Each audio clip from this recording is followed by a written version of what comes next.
Okay, this is the new immigration period, part 3, specifically about three groups actually, that are very well known in the new immigration period: the Italians, the Chinese, and the Poles. Now, the Italians, during the new immigration period, will bring 4 million people to America, primarily from southern Italy, as you can see here. Most of southern Italy was very agricultural. Northern Italy was very industrial and prosperous. So you didn't see a whole lot of immigration from northern Italy. They were pretty happy there with what they were doing. People in the south, though, were pretty poor and came to America looking for a new dream. Initially, when the Italians first got here, most of them attempted what they already knew, which was agriculture. I mean, they were from southern Italy, after all. Most were young men who wanted the quick buck and then return home to take care of their families. Agriculture, they found out, took too long to make that happen, though, because it required a lot of capital resources that they couldn't afford. So, a lot of Italians became laborers instead. The most common occupations were longshoreman and construction worker. These were things that were very Italian in their demographic. Also, the Italians participated in political machines as well. A ward boss was called a padrone, was essentially someone who found Italians work and was paid well for it by factory owners and also paid well by politicians. So it's not completely and totally like a political machine, but it was along those same lines. The vast majority of Italians that came in during this time, because of the wages they could make and because they were looking for the quick buck and to go home, at least in most cases, often valued work over education. By 1914, only 1% of the entire Italian population in the United States was in school. So, the idea that they would go to work instead of going to school became pretty common, was passed down from father to son. Meanwhile, the Chinese, who we've talked about a couple of times so far, made up a large part of the new immigration period, maintaining their pride and their culture from their homeland in doing so, which didn't always make everybody around them comfortable. The Chinese came primarily from southern China and then on to California, which they referred to as the Golden Mountain.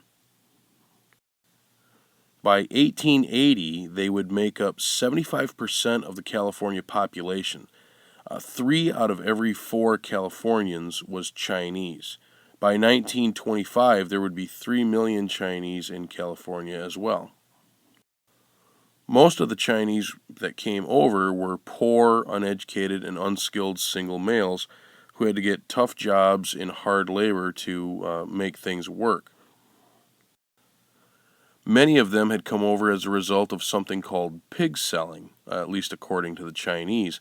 Essentially, in pig selling, you would pay someone for passage to America, and then you'd have to stay with that person and work off the debt. You weren't allowed to leave them until you did work off the debt for your voyage over. That could take a while. Many of the Chinese, when they got here, took jobs as cooks, laundrymen, laborers, very cheap labor jobs as a whole. And you would think that they would just be able to kind of do their own thing. But in the eyes of a lot of WASPs in America, particularly on the West Coast, they didn't want them here because they would take so many jobs away from white people in China who were asking for more money. The Chinese, as much as they were being discriminated against, had to do jobs at very low prices in order to make ends meet. If you take a look at this political cartoon right here, this is the cover of a magazine called the Illustrated Wasp. And it's this kind of stuff you can see here where it says, "The first blow at the Chinese question." This is a standard WASP magazine that would advocate for the violent reactions against the Chinese that took place in San Francisco. One particular group, known as the Kearneyites, led by this guy right here, Dennis Kearney, set out on a basic mission to terrorize the Chinese in San Francisco. And shockingly enough, eventually, by 1882, the U.S. government would come out with an action that was the first of its kind. It was the Chinese Exclusion Act of 1882, and it banned all Chinese immigration until 1943, the middle of World War II. That was absolutely amazing. So, despite having come to America prior to the Civil War in small amounts, and despite being a major labor force on the Transcontinental Railroad, by 1882, Chinese immigrants were told that they were not allowed to come to the United States. Of the Chinese groups that were still here, many of them formed secret societies in efforts to protect themselves. These were referred to as tongs.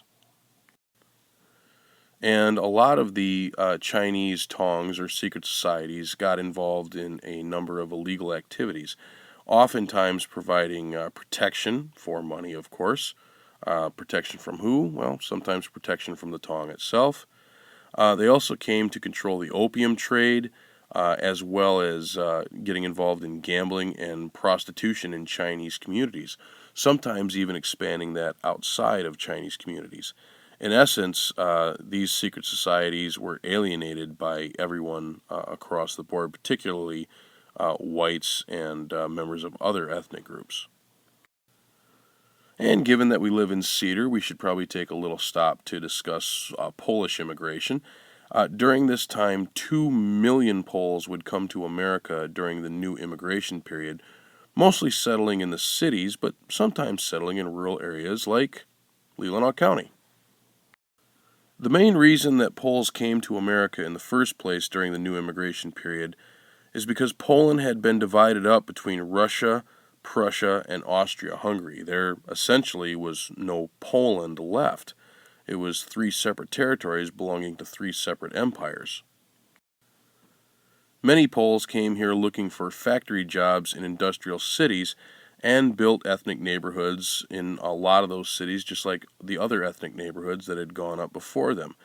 Chicago, in particular, was known as the Polish capital of America, and it often was referred to as American Warsaw because the number of Poles that lived in Chicago by 1895 was greater than the number of Poles that lived in Warsaw, the capital of Poland.